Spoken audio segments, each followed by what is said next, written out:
Israel और Hamas के बीच गजा में जंगबंदी चल रही है। दोनों ओर से बंधकों और कैदियों की अदला बदली भी जारी है। युद्ध विराम के दौरान इसराइल ने फिलिस्तीन के कई इलाकों में हमले भी किए, जिसके बाद हमास भड़क गया और उसने लगातार इसराइल पर जंगबंदी समझौते के उल्लंघन का आरोप लगाया। लेकिन इसी बीच इसराइल के शहरों में कुछ बड़ा हो गया है। इसराइल के शहरों में प्राणघाती हमला हुआ है। जी हाँ, कोई ऐसा वैसा हमला नहीं, बल्कि बम से किया गया अटैक। बताया जा रहा है कि इसराइल के तैबे इलाके में एक शख्स की बम विस्फोट में मौत हो गई है। इसके अलावा 2 अन्य लोग बुरी तरह इस हमले में जख्मी हुए, जिन्हें बाद में कफर सबा के मीर अस्पताल ले जाया गया। इस घटना के कुछ ही देर के बाद लोद में 20 साल के एक शख्स की गोली मारकर हत्या कर दी गई। पुलिस के एक बयान के अनुसार पैरामेडिक्स ने उसे गंभीर हालत में पाया और तब उसे अस्पताल पहुंचाया, लेकिन मेडिकल स्टाफ ने वहां पहुंचने पर उसे मृत घोषित कर दिया।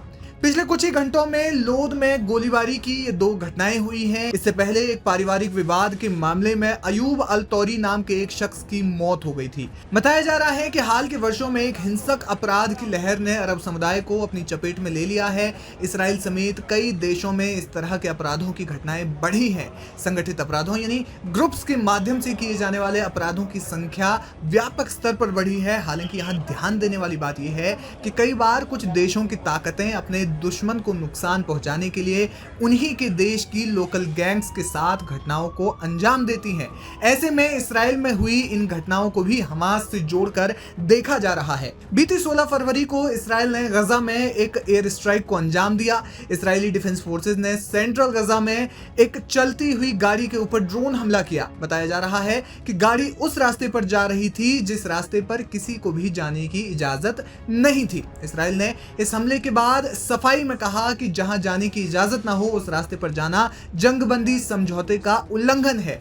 इसके अलावा आईडीएफ ने कहा कि उसने 16 फरवरी को गजा के कई इलाकों में चेतावनी के तौर पर गोलियां चलाई। इस्राएली फौज की इस कार्रवाई से हमास भड़क गया और उसने इसराइल पर 3 पुलिसकर्मियों की विश्वासघातपूर्ण हत्या का आरोप भी लगाया। हमास ने इसे जंगबंदी समझौते का उल्लंघन बताया और कहा कि सहायता सुरक्षा में तैनात पुलिस पर हमला युद्ध विराम का गंभीर उल्लंघन है। इसके बाद इसराइल में हुई इस घटना को हमास के बदले के रूप में जोड़कर देखा जा रहा है। हालांकि अभी तक किसी ने भी इसकी जिम्मेदारी नहीं ली है। इसराइली पुलिस इस मामले में लगातार अपनी जांच कर रही है। देखना यह होगा कि इस जांच में क्या कुछ सामने आता है।